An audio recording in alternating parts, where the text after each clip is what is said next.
Hi, fellow colleagues or fellow classmates. My name is Ariel Merriweather. Sorry that it's like this right now. I'm just trying to get used to this. I wanted to discuss my current. I'll introduce myself. My name is Ariel Merriweather. I've been working in the education field for a little over 2 years now. I generally work in special education, SDC, special day class, and I work in Mod Severe. I started off with Mild Mod. Now I work in Mod Severe as a paraeducator with the Palmdale School District, and now I work with the Woodside School District. I also work, this is my other job, I have two jobs. I also work as a school age teacher at La Petite Academy.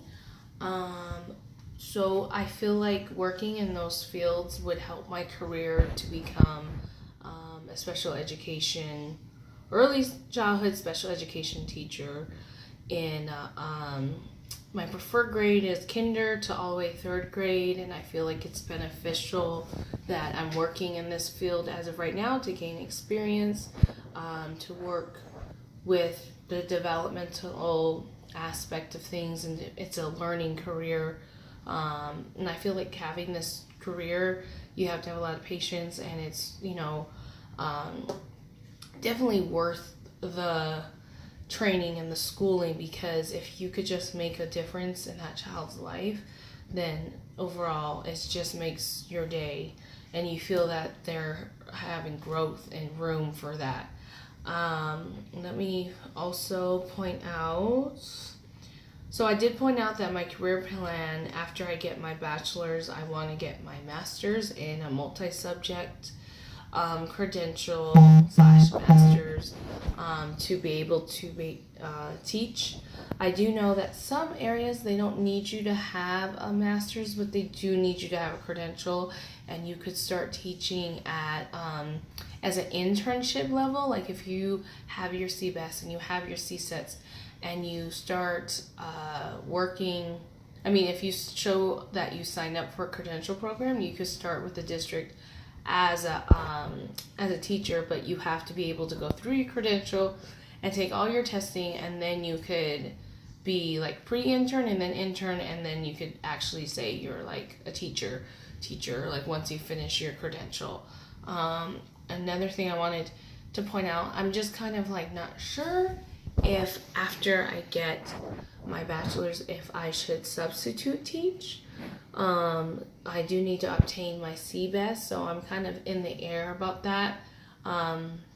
If that would be beneficial toward my career goal.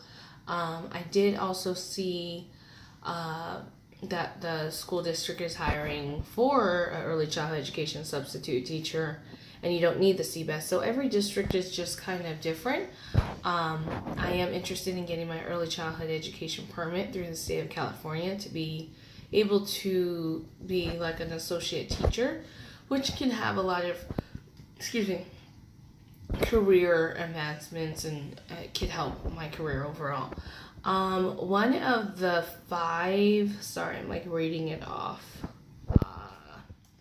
One of the five early childhood educator competency areas that I think that is important, personally, I have seen in my career or seen in my work experience, and also with my own child, because he's only 7 years old, so I believe he's still in that early childhood education.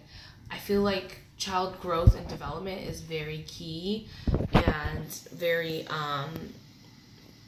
vital for the field, because how can a child grow or develop or try to learn new things without having that growth? There could be cognitive, physical, social, emotional, logistics, and so on.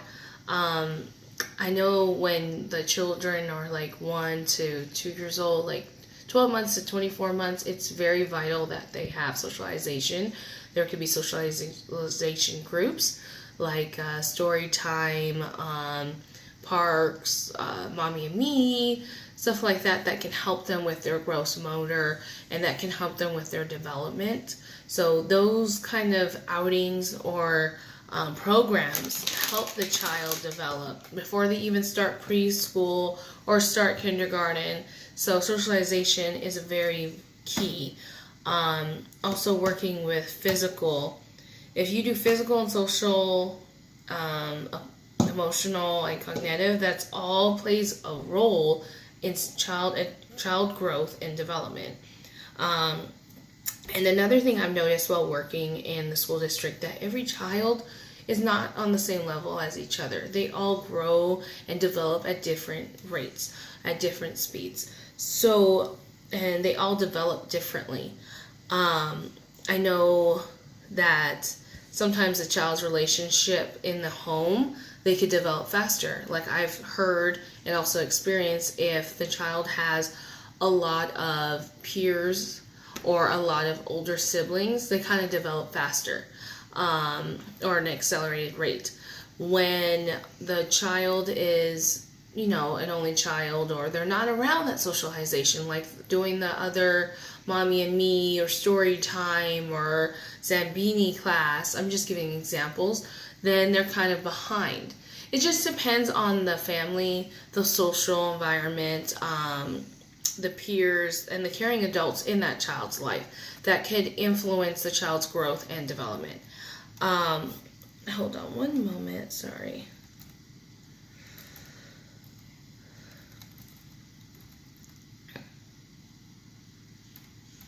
So usually when a child is trying to do learning and growth, it's very important. Like children with special needs, they have to understand the importance of a positive environment and mutual respect against adults and children. Also, they have to interpret behavior signals of typical and atypical development and learning.